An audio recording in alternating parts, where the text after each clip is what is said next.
আজকে আমরা তোমাদের সাথে মাউন্ট নিরাগঙ্গ আগ্নেয়গিরির রহস্য ও বিপদ নিয়ে কিছু অজানা বিষয় নিয়ে আলোচনা করি। আফ্রিকার কঙ্গো প্রজাতন্ত্রের পূর্বাঞ্চলে অবস্থিত মাউন্ট নিরাগঙ্গ পৃথিবীর অন্যতম ভয়ঙ্কর ও সক্রিয় আগ্নেয়গিরি। এটি ভিরুঙ্গা পর্বতমালার অংশ এবং গোমা শহরের খুব কাছেই অবস্থিত। এর উচ্চতা প্রায় ৩,৪৭০ মিটার এবং এর মুখে রয়েছে বিশ্বের সবচেয়ে বড় লাভা লেক, যা প্রায় সক্রিয় থাকে। নিরাগঙ্গ একটি স্ট্র্যাটোভলকানো, যার লাভা অত্যন্ত তরল এবং দ্রুত প্রবাহিত হয়। সাধারণত আগ্নেয়গিরির লাভা ধীরে চলে, কিন্তু নিরাগঙ্গর লাভা ঘণ্টায় ৬০ কিমি পর্যন্ত গতিতে ছুটে যেতে পারে, যা মানবজীবনের জন্য মারাত্মক হুমকি। ১৯৭০ সালে নিরাগঙ্গর লাভা লেক হঠাৎ ফেটে যায় এবং মাত্র ১ ঘণ্টার মধ্যে লাভা শহরের দিকে ধেয়ে আসে। এতে বহু মানুষ প্রাণ হারায়। ২০০২ সালে আবার ভয়াবহ অগ্নুৎপাত ঘটে, যেখানে গোমা শহরের ১৩% এলাকা লাভায় ঢেকে যায় এবং ১,২০,০০০ মানুষ গৃহহীন হয়ে পড়ে।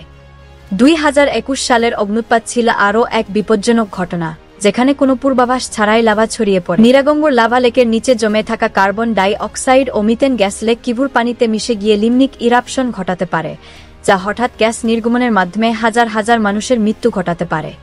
এই সম্ভাবনা বিজ্ঞানীদের জন্য এক বড় উদ্বেগের বিষয়। যদিও এটি বিপজ্জনক, তবুও নিরাগঙ্গ পর্যটকদের জন্য এক আকর্ষণীয় গন্তব্য। হাইকিং করে আগ্নেয়গিরির চূড়ায় পৌঁছানো যায়, যেখানে লাভা লেকের দৃশ্য এক অভাবনীয় অভিজ্ঞতা। গবেষকরা এখানে আগ্নেয়গিরির গতিবিধি, লাভার রাসায়নিক গঠন এবং ভূমিকম্পের তথ্য সংগ্রহ করেন। গোমা শহরে নিয়মিত আগ্নেয়গিরির গতিবিধি পর্যবেক্ষণ করে, তবে পর্যাপ্ত অর্থায়নের অভাবে অনেক সময় পর্যবেক্ষণ কার্যক্রম ব্যাহত হয়। স্থানীয় প্রশাসন ও আন্তর্জাতিক সংস্থাগুলোর সমন্বয়ে আগ্নেয়গিরির বিপদ মোকাবিলায় প্রস্তুতি নেওয়া হচ্ছে। মাউন্ট নিরাগঙ্গ শুধু একটি আগ্নেয়গিরি নয়, এটি প্রকৃতির শক্তি, রহস্য এবং মানবজীবনের সঙ্গে তার সম্পর্কের এক জীবন্ত উদাহরণ। এর ভয়াবহতা যেমন আছে, তেমনি আছে সৌন্দর্য ও বিস্ময়।